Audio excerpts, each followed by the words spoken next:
Ubi langka naman ang ating gagawin na ice candy.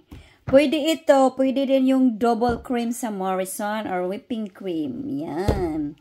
Isa niyan. Tapos, 600 ml ng ganito. Dahil wala naman tayong fresh na langka or nangka sa Bisaya, dito lang tayo sa can. Buksan muna natin at i-prepare. Ayan, ganyan siya. Maglagay tayo ng chunk dito sa blender. Para mamaya, meron ding bits by bits ba makakain. Lagyan natin yung condensed milk. Kailangan simutin. Tapos yung whipped cream. Or double cream, pwede din. Or kung nasa Pinas kayo, all-purpose cream ata. Pwede yun, all-purpose cream. Tapos maglagay tayo nito. Ubi flavoring lang nilagay ko. Tapos i-blend mo lang siya.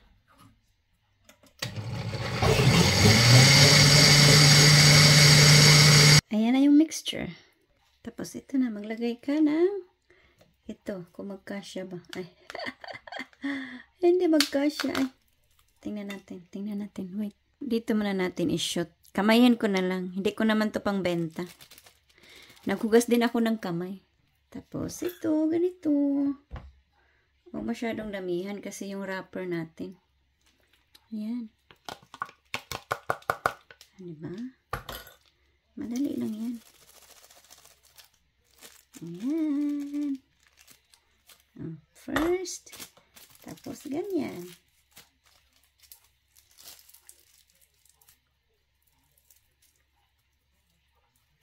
Gawin natin ulit-ulit.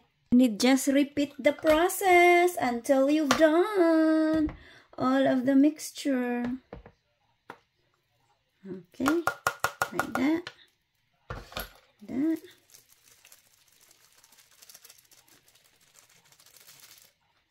That, and that. Okay, and that.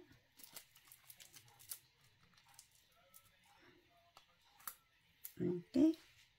Here's our ubi langka ice candy, freeze it for 24 hours. Ayan.